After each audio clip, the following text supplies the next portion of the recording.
Welcome to the Hunter Builds Guide for Destiny 2, brought to you by High Ground Gaming.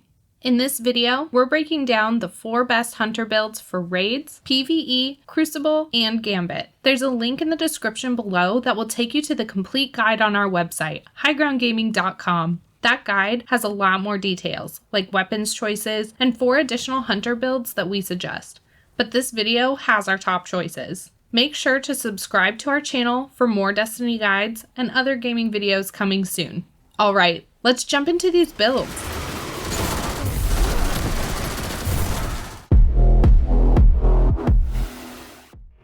Star Eater Scales is a simple exotic. It makes tons of orbs, which are even more relevant now than ever thanks to the new mod system. Star Eaters allows you to overflow your super ability energy by picking up extra orbs after your energy is already full. This grants up to 4 stacks of a buff called Feast of Light. When you cast your super ability with maximum Feast of Light stacks, your super ability will do a massive 70% bonus damage. In raids and other difficult content, you'll often need to do as much damage as possible with your super. Star Eaters works best with high damage supers like Gathering Storm and Blade Barrage, but you can use them with any. Whether you're trying to one-phase raid bosses or just speed through some Nightfall strikes, Star Eaters is good for any situation.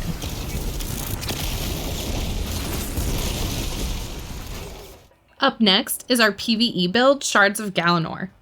This build focuses on using grenades and dodging to build up your super. The goal of the Shards of Galanor is to constantly burn your enemies and defeat them while also dodging damage. Along with fragments like Ember of Beams and Ember of Torches, Blade Barrage becomes a truly deadly force. After laying out your super, having Shards of Galanor equipped allows you to replenish up half of your super recharge by getting kills. This also recharges your other abilities, leaving you ready to dodge melee and grenade cycles and finish off your super recharge in merely a few minutes.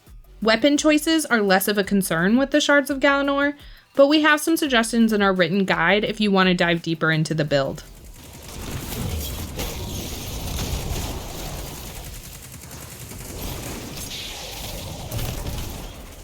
Alright, so let's talk Crucible builds. There are 2 main things to focus on with these Hunter builds. The first is keeping yourself alive to get some up-close combat action. The second focus is supercharging your ability regeneration.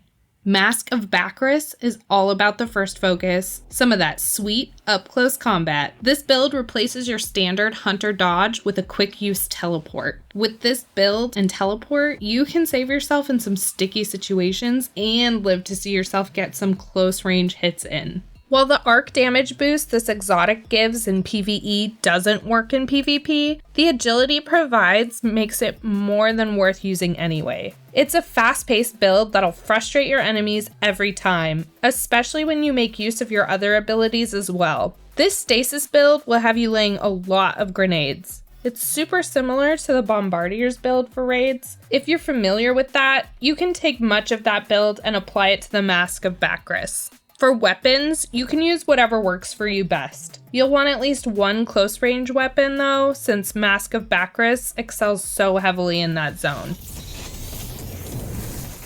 3 minutes left. Double down. Last but not least, we've got Gambit builds.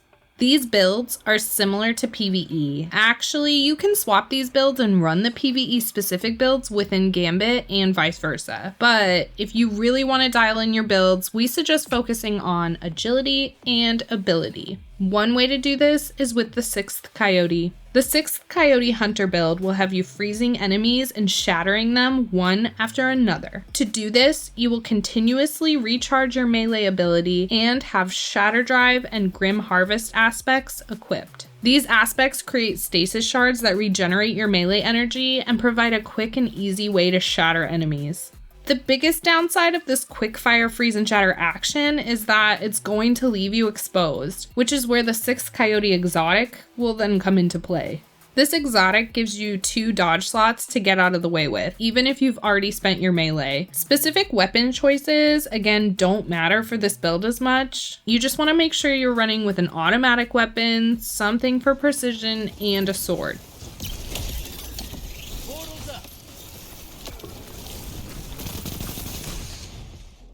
Alright, that's a wrap on our recommendations for best Destiny 2 Hunter builds. Let us know your favorite Hunter build in the comments.